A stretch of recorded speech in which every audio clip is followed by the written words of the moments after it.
What's up, y'all? I want to wish y'all a happy Thanksgiving, man. Had a lot going on. Still got a lot going on, man. Working. It's like my first day off in a while. Something I had to touch topics on. That's the rapper Young Dolph. Tragically gone down in front of a store that he frequents. I think it's butter cookies or something like a cookie place or whatever. And basically, I want to address a couple things. One thing is they keep comparing him to other rappers who passed, and they compare him to Nipsey Hussle. So to me, this is where shit differs. Nipsey Hussle had one or two people to diss him, and when they ran into each other, it was words, problems, or whatever. Nipsey Hussle never had any rappers shoot at him constantly and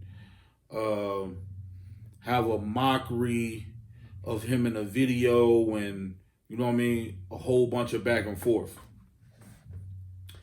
He had a couple problems with some West Coast artists, Sodi, and eventually, from what I heard from Sodi, that Young Jeezy stepped in and helped them squash it. Salute to Jeezy for that. But Young Dolph was shot at 100 times. So he said, I think they found, the police said they found 52 bullets in Charlotte. So that was one incident. Another incident, Gotti was staying at the same hotel as him in Hollywood. He was shot then, and they picked up Black Youngster for that. Then this third shooting. Now what I'm hearing is it's a whole bunch of shootings in South Memphis, and my thing is this. I'm familiar with like features of Young Dolph. I started looking up all of his disses on Gotti. He had a fake Gotti in a video, and when you involved in mess, you can't let it be one-sided, especially when it comes to the street. Like I keep saying, if y'all look at the other podcasts I put out, you kind of invite. Like if you talk about a whole bunch of sex, you talk about a whole bunch of, like how you got weed rappers, you talk about a whole bunch of weed, you talk about a whole bunch of gangster shit. Them gonna be the motherfuckers who come see you. People really want to see if you really can smoke weed like that. Too Short, like rap about a whole bunch of bitches. Bitches really want to see if he can fuck 3-4 bitches in a night. Like what type of problems do you really want? You want to be around a whole bunch of gangster niggas, I don't say dirty gangster niggas, gangster niggas and a whole bunch of problems and all that shit. We escape the streets to get away from that shit. You know what I mean? And my thing is this. Is he had a song called Gelato, or Gelato, whatever. And he said, I heard whole Gotti got a hit on my head to tell them motherfuckers to make sure they got their aim right, or whatever he said, how it go. My thing is, I've been trying to look up videos of his people actually retaliating to Gotti or Dolph or any of that, but I don't. Even when I looked at Gotti concert getting shot up, from all the comments and other people I talked to, I guess it was two rival gangs that seen each other in Nashville, and that's how it popped. But it's a sad situation. Even I looked at an episode of Drink Champs with Noriega, and Noriega was telling him, boy, most rappers die in their own city. It's good you moved out there and you're not hanging in the hood no more. And these is OGs trying to tell him, like, bro, that shit ain't worth it.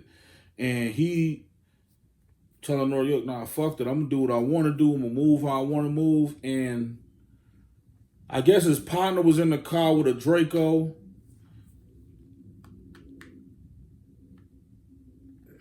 You can't move like that, man. I don't know. It's sad that it happened, but also, I even heard Black Youngster said, Black Youngster, I guess, shot one video. He went to his hood, deep with a whole bunch of blood niggas, and unless y'all publicly enter the beef, and even if Youngster and Gotti didn't have nothing to do with it, when you a fixture like that, man, and you got kids to live for, you got businesses, all of that, what are you really trying to prove? Because if some broke motherfuckers who never had 20,000 in their life hear about 50 or 100 bands get put on your head, they want that. They'll cash out for that. So really, that's all I wanted to say about that. Then I got another thing that I'm gonna end the video. Salute to my boy Nino Boy. I've been checking out him, and people hate on dude so much, man. He got up there on Adam 22. People who claim to like his, he put it to you this way. Nino Boy is a YouTuber out of California, and he's literally the only person I've seen who has a YouTube platform where he let people get up there, go live. He tells you to promote your own business, you know what I mean, promote your own channel, etc., etc. But let him make one stake or put something out like one's like motherfuckers can't wait to try to tear you down. I get tired of saying, "Oh man, we gotta support each other," but that actually comes with the territory, man.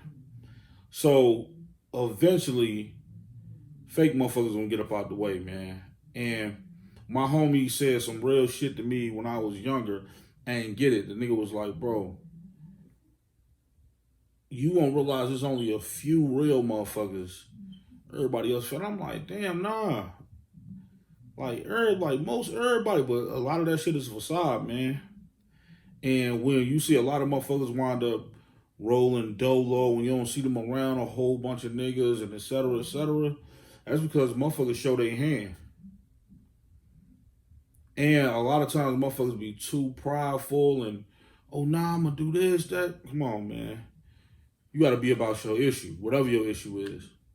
So, like I said, man, the few subscribers I got, man, the people who do tune in, I'm gonna try to post more, even if I don't have time or my co-hosts or other people that I have on the podcast can make it.